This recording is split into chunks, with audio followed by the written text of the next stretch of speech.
Soyez les bienvenus. Un mois après avoir renoncé au projet d'aéroport Notre-Dame-des-Landes, le gouvernement a voulu envoyer ce matin un message de fermeté aux zadistes. Le site de Bure, dans la Meuse, a donc été évacué au petit matin. 500 gendarmes pour déloger les occupants de cette forêt où un projet d'enfouissement de déchets nucléaires doit voir le jour. Mathieu Boisson.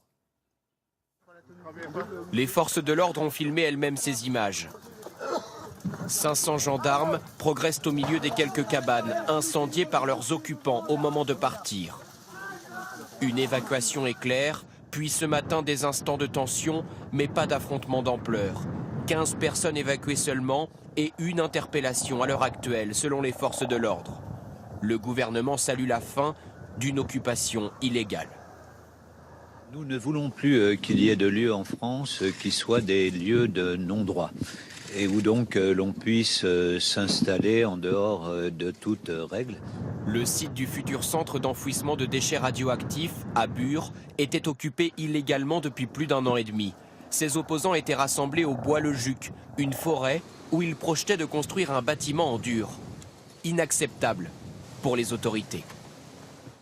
Des dégradations, des violences, des actes de délinquance, des tentatives d'incendie avaient été commis à l'encontre des forces de l'ordre et des bâtiments publics, mais également des élus, des habitants, des commerces. Cette situation ne pouvait perdurer. Les forces de l'ordre ont coupé les routes autour du bois pour empêcher l'arrivée de soutien des occupants. Mais dans un communiqué ce matin, le groupe évacué l'affirme, il ne cédera pas. Chaque attaque nous renforce dans notre détermination. On ne nous atomisera jamais.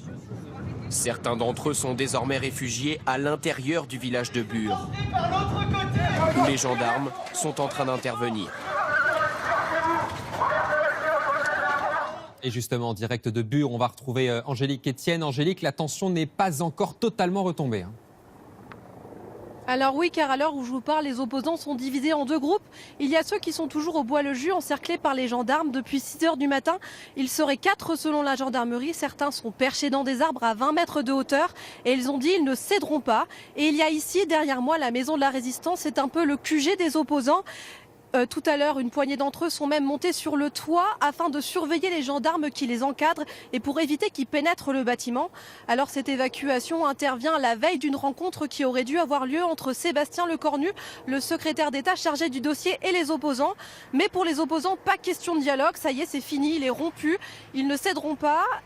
Ils appellent d'ailleurs un rassemblement ce soir à 18 h devant toutes les préfectures de France pour les soutenir. Merci beaucoup Angélique. Alors ce projet de Bure, de quoi s'agit-il? Pourquoi le choix de ce site pour stocker en profondeur les déchets de nos centrales nucléaires? Et pour quand? Retour sur un projet qui suscite déjà beaucoup de réactions avec Yves Ginca.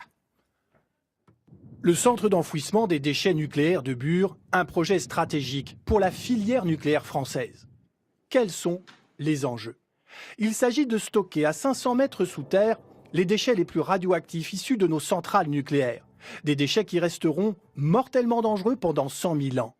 En tout 80 000 mètres cubes répartis dans 300 km de galeries. Les déchets seraient acheminés pendant un siècle avant que le site ne soit définitivement fermé. Pourquoi le site de Bure? En 1991, le Parlement s'engage à trouver une solution pour stocker les déchets. 4 sites sont étudiés par l'Agence nationale des déchets dans la Vienne, le Gard, la Meuse et la Haute-Marne. En 1998, c'est celui de la Meuse, à Bure, qui est retenu. Le sous-sol argileux serait idéal. L'argile servirait de barrage à la radioactivité. Cette roche est étudiée depuis 20 ans dans ce laboratoire souterrain. C'est une roche qui est à la fois imperméable, c'est elle qui doit confiner la radioactivité, et c'est une roche qui est également assez massive, solide, dans laquelle on peut creuser des galeries de stockage. Quelles sont les critiques? Localement, beaucoup d'élus y sont favorables. En presque 20 ans, plusieurs dizaines de millions d'euros ont été attribués pour accompagner le projet. Mais quelles sont les critiques? D'abord les opposants, principalement écologistes, qui manifestent régulièrement. Leur principal grief: le projet est irréversible, définitif, ce qui pourrait entraîner une pollution irrémédiable en cas de problème. Si c'est irréversible et qu'on ne peut pas les atteindre, on enlève tout choix à ceux qui vont venir après, soit de changer de méthode, soit même s'il y a des accidents souterrains, d'intervenir. Autre critique, cette fois formulée par l'autorité de sûreté nucléaire, l'ASN. Dans l'état actuel du projet, les risques d'incendie sont trop élevés. 18% des conteneurs de déchets ne sont pas jugés fiables. Quel est le calendrier ? L'Agence nationale des déchets demandera à l'État en 2019 l'autorisation de commencer les travaux. En 2021, le chantier débuterait. En 2030, l'exploitation commençait. Elle devrait se poursuivre 100 ans.